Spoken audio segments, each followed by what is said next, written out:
Thanks everyone for staying during lunchtime. I'll try to be perfect on time so then everyone can go lunch earlier. So my name is Sebastien Borget. I'm the CEO and co-founder of the Sandbox.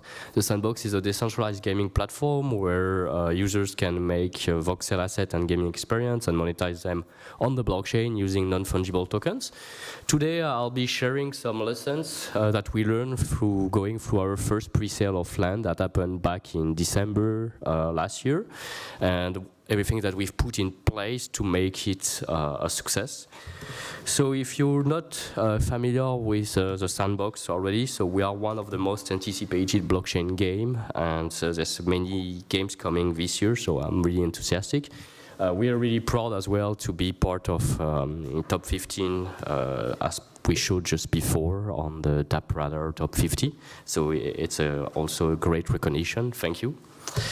We are building the metaverse, which means that we're enabling our users and creators to play games, build together, host contests and events, as well as monetize their asset and creation, collect gems and trade them, own land, so piece of a map that comes with a limited number, and stake sand to earn and customize assets. We have three main products on our platform. The first one is called VoxEdit. It's a 3D editor that's come as a standalone PC Mac software that you can use to make voxel. So voxel being those sort of like 3D cube, sort of digital Legos.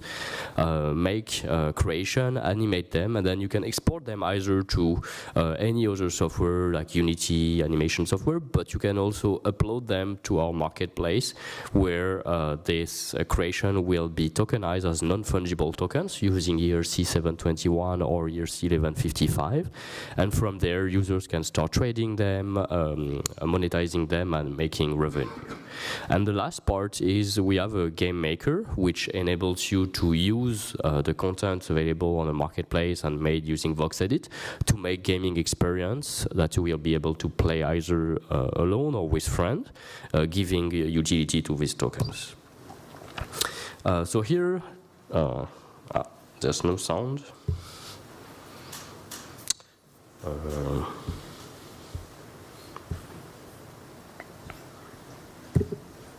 I'll have to plug in this. No problem. So, do you want to do it? Yeah, quickly, if I.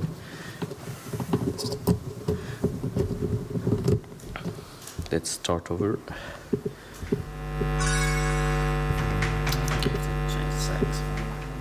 Sorry, I'll have to go out of the presentation. Because it'll be coming out of HDMI, so I need to just go to out of the presentation if that's okay. Oh, okay. Well, never mind. That's it's fine. So, essentially on our platform, you can make content, you can play games alone or with friends, you can then start selling them on our marketplace and earn sand, and use this sand to buy other content made by other creators on the marketplace, improve your games, or just exchange the sand on and monetize it on a platform.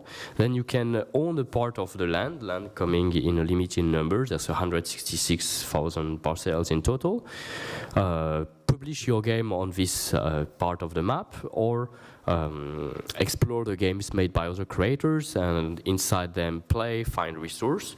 So we have also an economy in place where players and creators can trade time for value by exchanging the gems and resources they find in our worlds.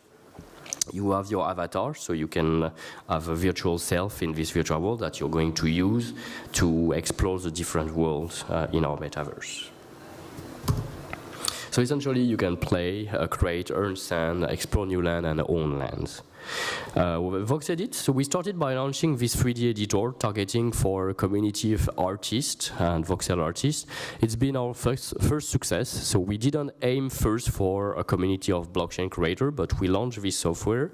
We had over 65,000 downloads and already 100 of artists who are using it, they made 3,000 models that they publish on our marketplace, which is actually the second component that we launched last year, and where you can, if you go to www.sandbox.game, you can already see some of the content made by those creators, preview it in 3D, and as part of our first pre-sale in December, you could actually buy some of this creation, and all the proceeds of the sale of the pre-sale went directly using the smart contract to the artist. So I believe it's also quite unique in the space. And we are now working on the game builder, but before releasing the game builder, which should happen this year, we began by selling a portion of our map. So we have a map that has 464 parcels of land in total. Land are ERC-721 tokens, called as well NFTs, that are open to player ownership. So the player who buy this piece of land can actually own them in their wallet and decide what they want to do with it, thanks to the power of decentralization and blockchain technology. Land come in different sizes. So one unique land is 96 meter by 96 meter, and you can also buy larger pieces of land called estates that are either 3 by 3 land, 6 by 6, 12 by 12, up to 24 by 24. And later we will be releasing district as well. And land tokens have multiple utilities on our platform. So if you're not a game creator, there's still incentive of owning land. For example, you can rent it to game creator and monetize it with sand through that. So last December 4th, actually December 5th, and I will go that after, we started a pre-sale. We sold 2.5% initially of the map, and it almost sold out in 1 hour. 80% sold out in 1 hour, and the rest, those smaller parcels here, has been gone in 4 hours in total. So what I'd like to go through is what strategy did we put in place to reach such a successful pre-sale that it went out so fast. So here I've tried to list a few of the things that we worked on, and also I'll be going through the actual live moment of the pre-sale, and as you can see, things didn't go exactly as expected, but still we walk it through. The first key thing, I believe, is to understand your market and who are your target users. In the space of blockchain gaming, you have usually gamers on your side, but you have also people who are crypto savvy and are either enthusiasts or investors and are looking more at the speculative aspect of tokens. So we have to figure out, are we aiming first for the gamers, the artists as well, since we are targeting this audience, or did we want to target first the users who already have crypto knowledge and try to sell them first? And we kind of decided that it was in our best interest to make the pre-sale targets as people who already know how to use ETH, have potentially participated before, etc. We have also been really communicating a lot about our project. So over last year, I believe we published 68 stories about what we are building, all our progress, the different release of the product, what is the vision behind what we are building, how are things going to work, and as well, how are we contributing to the ecosystem through building standards like the ERC 1155 for non-fungible tokens. And I believe it's been working very well, the way we communicate transparently about what we are building, because it really gave to anyone who entered the project a sense of all right, these guys are really delivering something, they give regular update, it matters to communicate to their community. And more specifically to the pre-sale, we started 15 days before. We published a total of 8 articles around this pre-sale. So the first thing to learn is if you're planning for a pre-sale, usually 30 days to 15 days is really the bare minimum to start announcing it and preparing it. We have been focusing on 3 goals. The first is to educate our users. The second about what is the content that we are going to sell, why, at which price, what is the utility of these tokens, or why would you want to buy them, and how you will be able to use them in our platform, and also trying to enlarge well, the target group by providing support on like how to get ETH in advance, or all the things you need to know about creating a wallet, etc. Because still, even if the first target was people with crypto knowledge, as a gaming platform, we believe we have the potential to attract a wider audience, and that's why it's been important for us to not just focus on them. We've been running user acquisition campaign as well, so I think the key lesson for us, and that's probably come from our background running a traditional free-to-play games company called Presale for 8 years, is that users don't usually come organically to you. You have to find those, and using targeted user acquisition, running over campaigns over Facebook, Twitter, YouTube ads, etc. We have been able to increase the amount of users in our mailing list as well as on our social media channels, and so potentially have a much better reach when we are going to launch the pre-sale, and for all the communication before that we did for all our articles.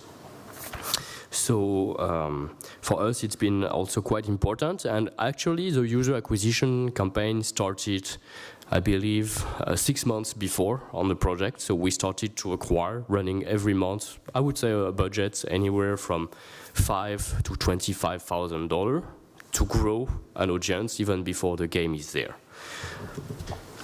We've been doing a lot of email marketing as well. So the goal of all those UA campaign, even though the product is not yet there to download, is that help us to grow a large email base of users.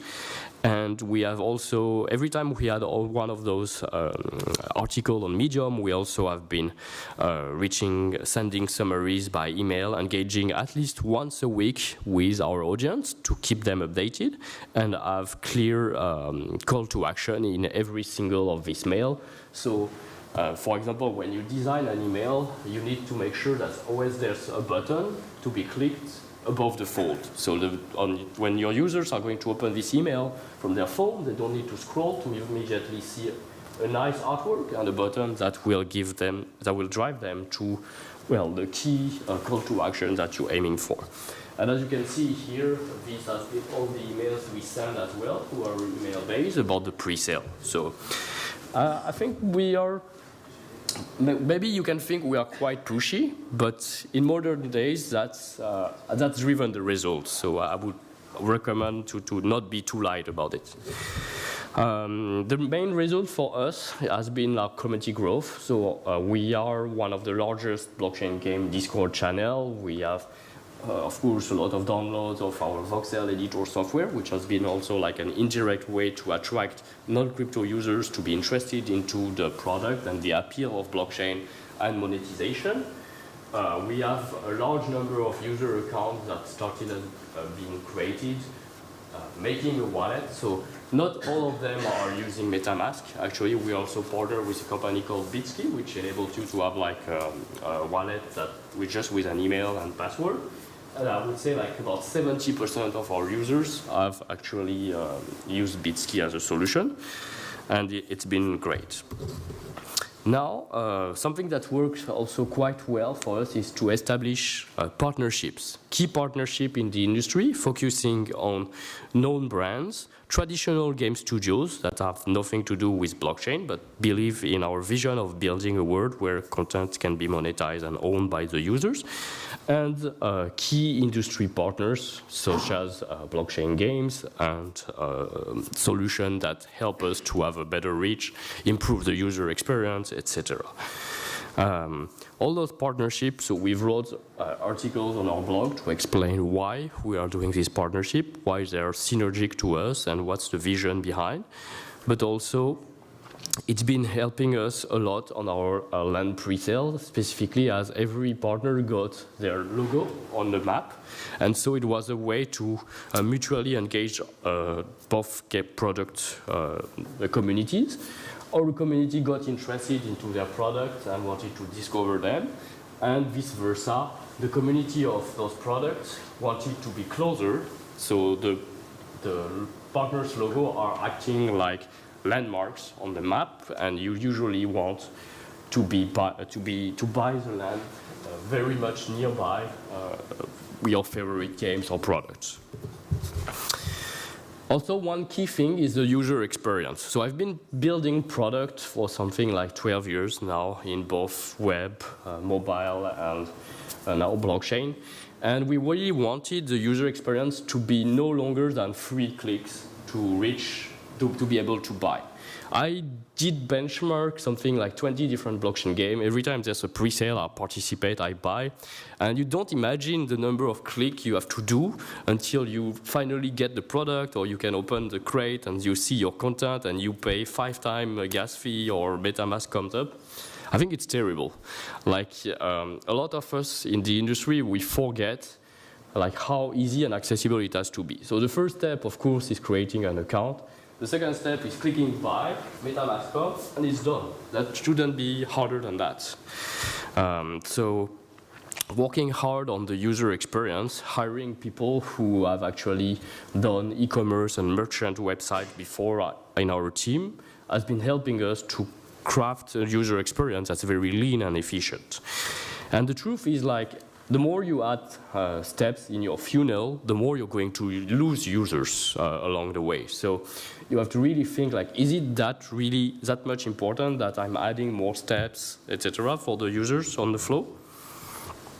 Now, we also have been very transparent about all the economic design behind our tokens.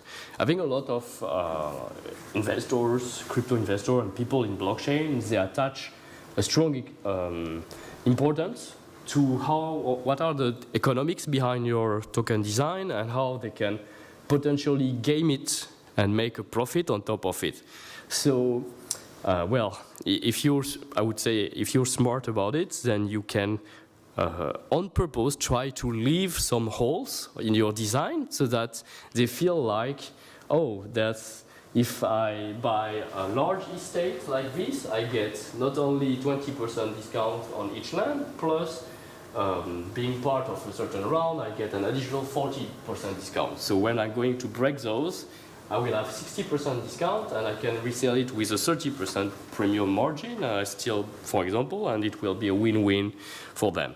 And the fact that we are embracing this idea of like decentralized economy means that we are actually looking for that, rather than trying to control and block the design of our economy, so that there's no way for the users to actually be incentivized and monetized by owning our land.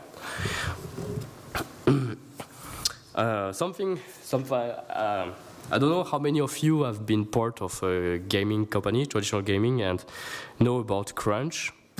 But it's quite common in the industry. You have to follow a specific deadline when you're going to launch your game, and very often you're never ready on time. So it's been hard. We were like 2 or 3 days before the date that we had announced for the pre-sale. And usually you don't want to miss, when you announce a date, like we did with the December 4th, we couldn't just say, oh, we are not ready, we're going to delay, etc. The buyers, everyone that's been following you, all the email campaign you sent, etc., it's been pushing your buyers to that very moment. So you can't really take the risk of delaying. So we had to crunch and work night and weekends, and on the last weekend before December 4th to be able to be ready. But I think what's more important is to do it as a team. Like, the team really accepted the idea, suggested it, and so we understood how important it was for our users to be on time. Our experience launching a game with millions of active players also told us that not only you need to QA your product, but you also need to stress test your servers, because that's something I've seen in many pre-sale as well, like the server go down, the website doesn't respond, etc. So it felt, so we run a stress test with our DevOps team, and I believe we doubled the architecture, server side, and still that's not enough. So I guess on our next pre-sale, we'll start to quadruple or more all the server architecture to just make sure like everything runs smooth and fast for the user experience again. And because we are in blockchain, something I've seen, and users are competing for the same token that are uniques, you have to think also and test in asynchronously. So like when two users from different remote locations are trying to buy the same tokens, sometimes it's the precedence of the blockchain doesn't work. Just the first one who click buy, is the one who bought. Because you can increase your gas fee to actually be faster. And your front end has to manage this kind of situation. And actually, as you can see on this screenshot, it was okay, but we were not doing the best job in terms of like the UX in communicating why something went wrong or what went wrong. And so this is something we're going to improve as well on next presale. And so finally, as I was saying, like you need to be on time. Users will not wait for you. You cannot miss the opportunity of your presale. So at some point, we decided, okay, we have to stop the development. We'll release more features later. Let's go live. And that's what happened. And we went live, but shit happens. So the day we wanted to launch the presale, we had some funny bugs already. As you can see, the timer went into negative mode. We didn't open the presale yet. And we had some issues with gas fee being totally unreasonable. Like it costed more in gas fees than to buy land. So we say like no one is going to purchase like a $30 land and pay $32 of gas fee on that day.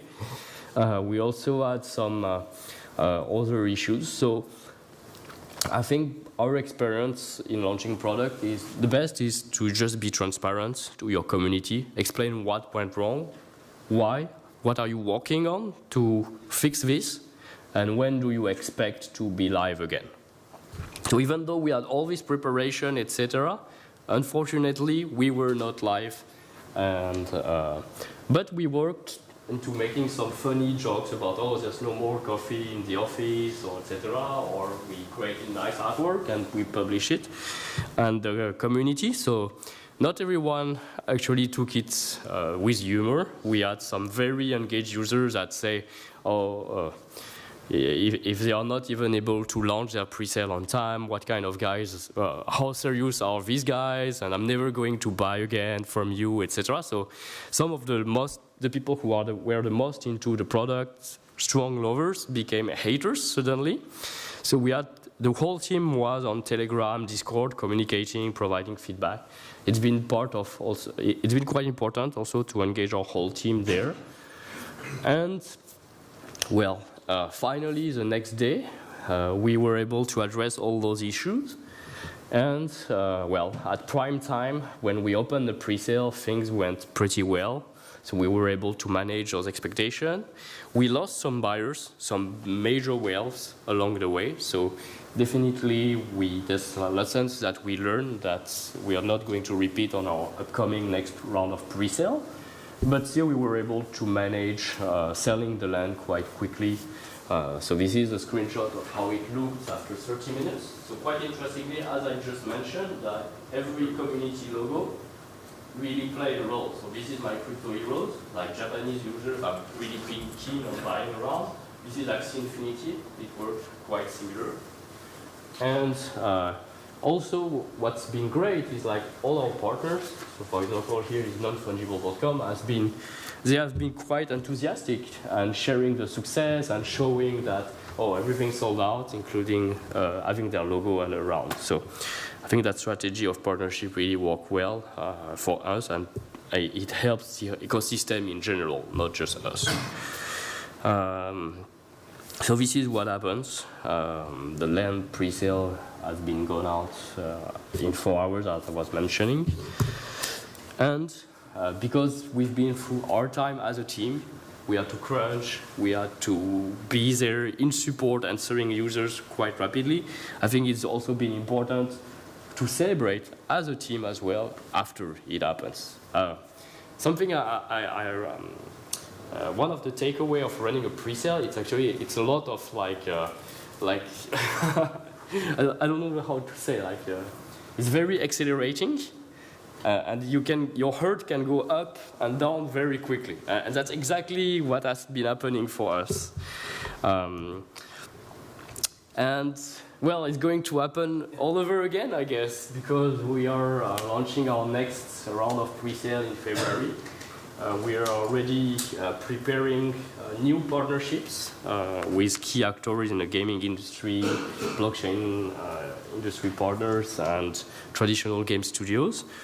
And well, we hope you will be there. You can be interested in being part of our metaverse, and that you've been able to have some good takeaways from our pre-sale lessons. Thank you.